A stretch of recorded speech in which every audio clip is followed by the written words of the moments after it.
Hello, everyone.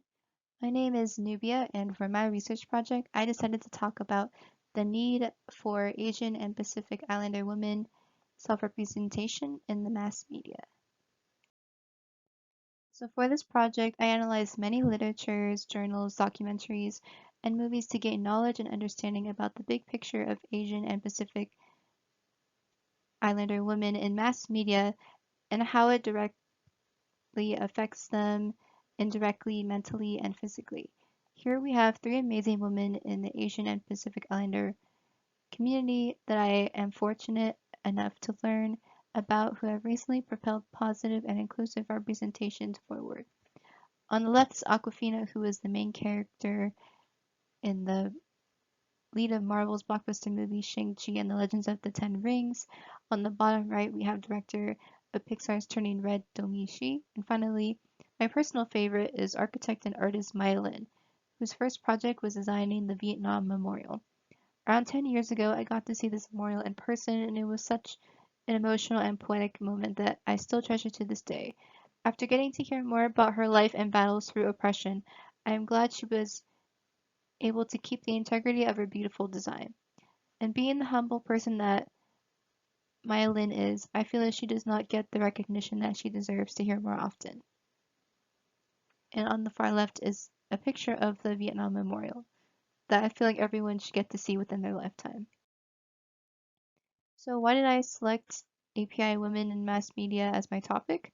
So before this project, the only representation of API women I had was through animated movies and shows such as Disney's Mulan, Nickelodeon's Avatar: The Last Airbender, and Studio Ghibli movies such as Spirited Away. Thus, I wanted to take this opportunity to learn if these representations translated the issues, problems, and characteristics that are dealt with API women today. Correspondingly, I wanted to discover why API women are rarely incorporated in live action films in general, especially since for me the only access I readily got was with mainstream animated corporations such as Disney and Nickelodeon.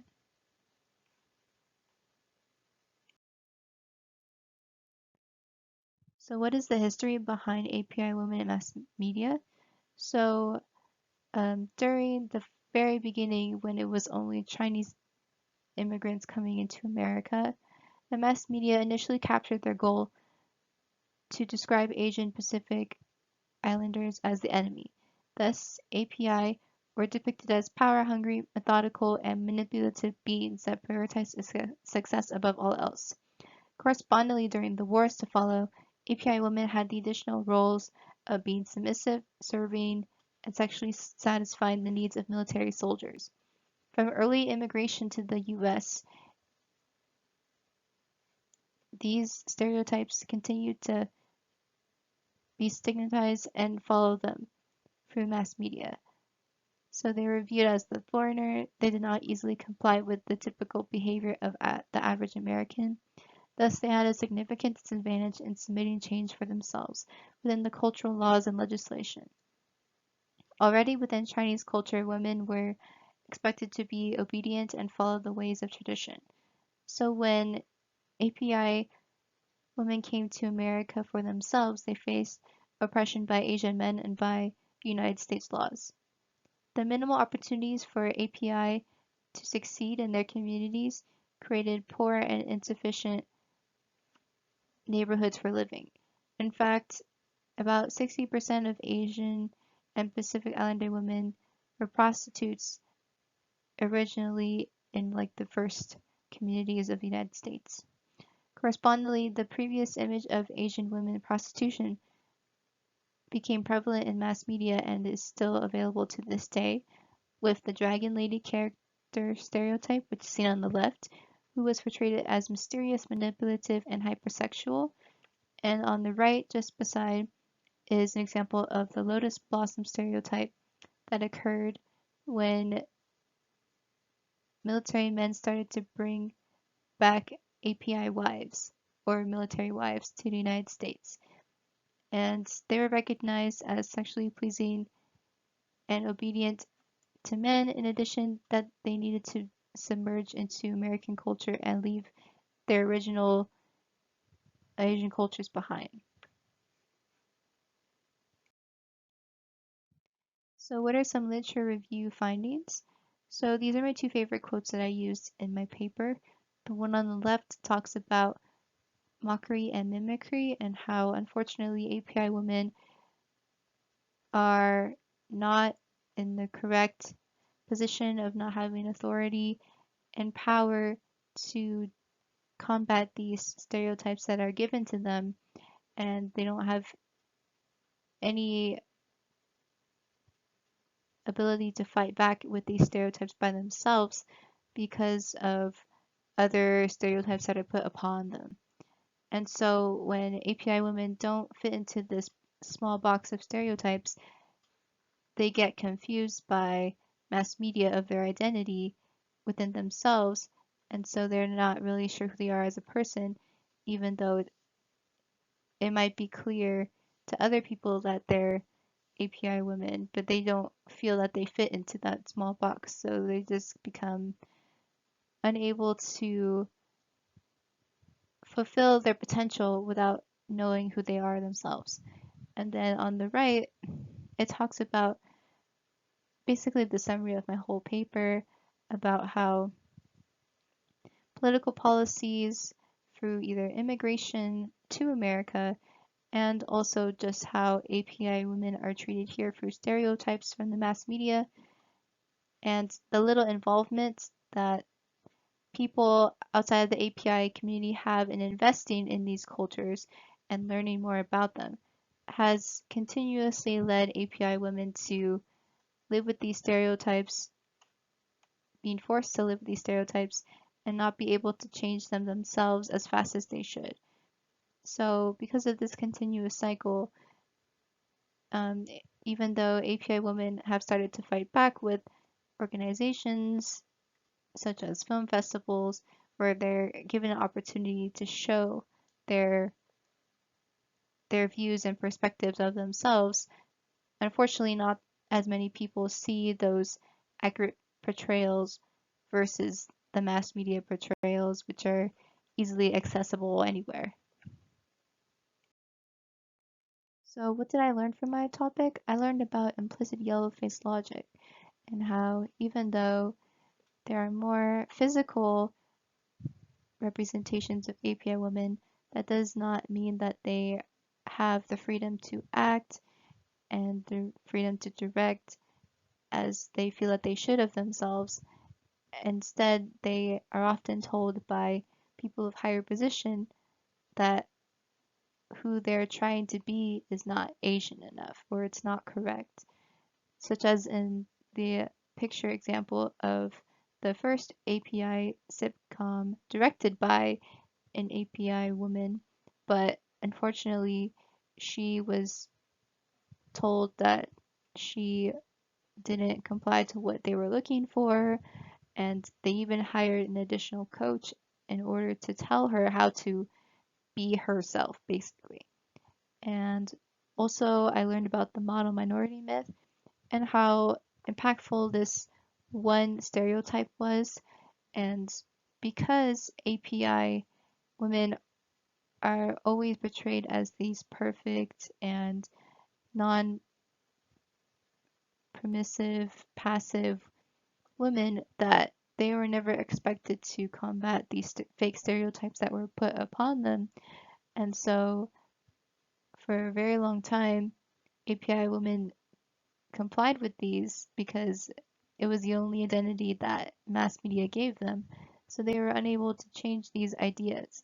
And now, even though organizations have started to fight back against it, a lot of people still view the previous ways of complying to only what mass media tells them because there hasn't really been as much opposition from the community as other communities because of the stereotype.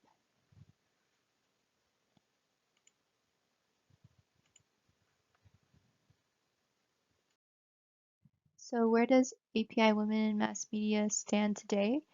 So unfortunately, with the start of the pandemic, Asian and Pacific Islander hate crime has dramatically increased in the United States.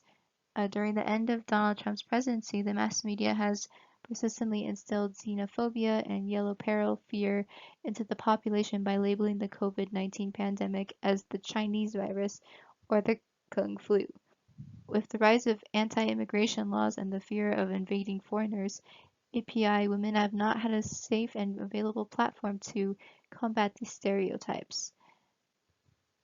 So because of that, it's pushing the API women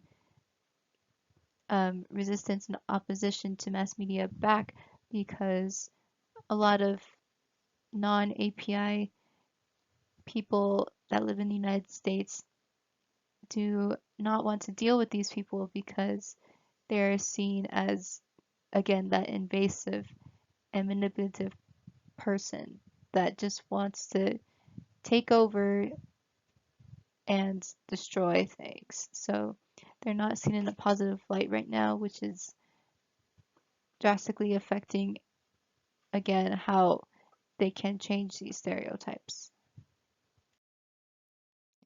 So what is the social significance? So because API women are unable to represent themselves, then they can't change the mandatory laws of immigration and ideals of people because they're unable to successfully fight against the stereotypes that are given to them.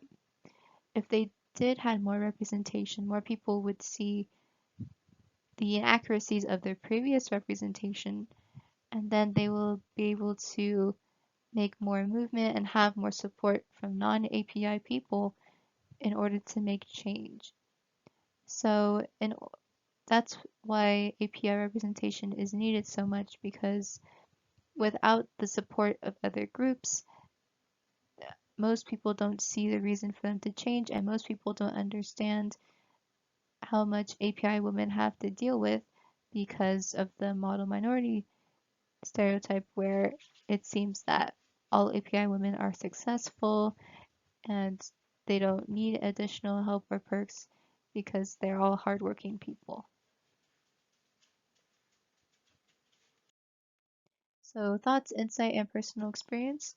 I'm very thankful for this experience because it gave me not only physical options of movies and TV shows to watch that show accurate representations, but it also opened my eyes to how much oppression that API women face. Before, I only really knew about the model minority myth, but not the negative consequences of these actions. So I also did not really have a lot of close connections with API women while growing up, so it was difficult to see real representations without actually meeting these people. And so throughout this experience, I learned the importance of media activism and how letting people represent themselves is the best way for them to create the appropriate definition and show the whole spectrum of who these people can be and how they're not one-dimensional perfect beings, or in a more negative light, like during COVID, they're not manipulative, all-powerful beings who are trying to destroy our country. And so by that, I'm very thankful for what I've learned today. Thanks.